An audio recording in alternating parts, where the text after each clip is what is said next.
This video is about the various different forms of carbon. Now, carbon is an element in group 4. It's atomic number 6. So it has 6 electrons which are arranged, 2 in the first shell and 4 in the outer shell. And this is vital to the understanding of the different forms of carbon. Because it's in group 4, it will tend to form covalent bonds by sharing electrons. So let's look at the different forms. So first form of carbon I want to look at is diamond. Now diamond, as we know, is a precious gem, and the reason why that is because of the structure of diamond. Now diamond is what is called a giant covalent lattice. As you can see here, it has a regular arrangement. All the faces are the same. So if I turn it, it's the same in all directions. And this having faces is really important because it explains diamond's properties. Now, if I look at this central carbon atom here, it forms 1, 2, 3, 4 bonds. So all 4 of its electrons are used in bonding. So there are no free electrons, so it never conducts electricity. These bonds are strong. So to melt diamond, you need a lot of energy to break all these bonds to free up the atoms. So diamond has a very high melting and boiling point. The shape of diamond, because all the atoms are directed to the corners of the tetrahedron,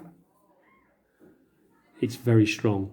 As you can see, it's got the faces here because of the arrangement of the atoms, and this is what gives diamond its distinctive sparkle, because these faces can reflect light.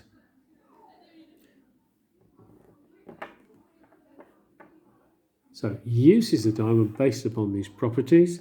Because it's the hardest naturally occurring substance, it's used for drilling, for certainly the new underground line in London. They use drill bits which are made of diamond. It's used for jewellery. So from there I want to move now to graphite. And graphite is a different form of carbon. It has a different structure. So here's graphite. So we can see again, it's still a giant covalent lattice because it's made up of millions of atoms that are covalently bonded in a regular arrangement. Now, graphite though is different, because if you look here, the basic unit which graphite is based upon is a hexagon. So 1, 2, 3, 4, 5, 6. There's the hexagon.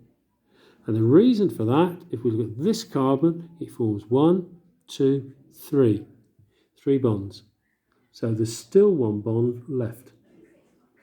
So as you can see, one electron left. This is in layers, and it forms bonds between the layers. Now these bonds between the layers, you can see here, these purple bonds are much longer. So if they're longer, they're weaker. So what then allows to happen is the 2 layers to slide past each other because these bonds are weak. Now, again, because it's a giant covalent lattice, we have all these lots of bonds to break. So again, it has a very high melting and boiling point. The other thing though, because this last fourth outer electron forms this long weak bond between the layers, it's able to move. So it allows graphite to conduct electricity.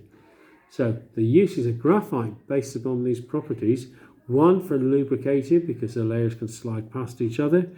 2, it's because it conducts electricity. It's used in batteries for rods there. So lots of uses there. Now the next structure is graphene. Now graphene as you would expect, is very closely related to graphite.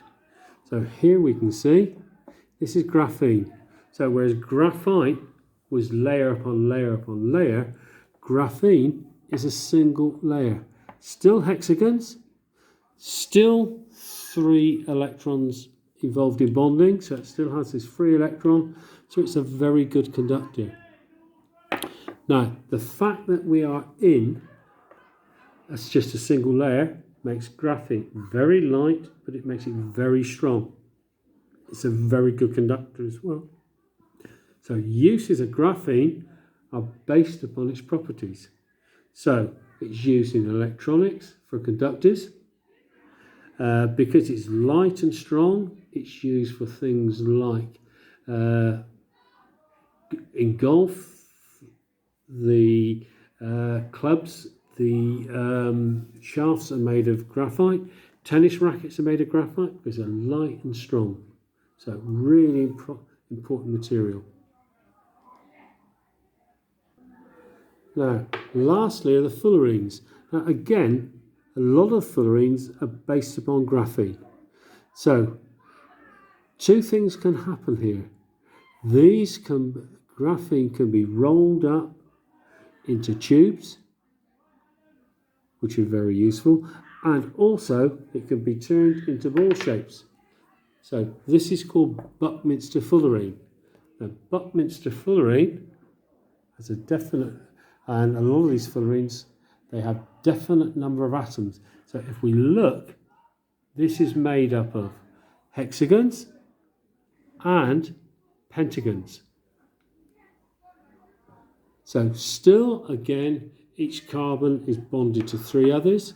So again, it's a very good conductor. The beauty of when we're in balls like this is because the balls are round, they're frictionless, so they're used for lubricating, very sensitive. Also, because they're hollow inside, you can put a drug molecule inside, and these are used for carrying drug molecules about the body to where they need to be used. So this is a really important part of technology. It is a really new developing. So these buckyballs, as they're called, of which Buckminster fullerene is one of them, contain normally between 40 plus carbon atoms. Again, lots of uses.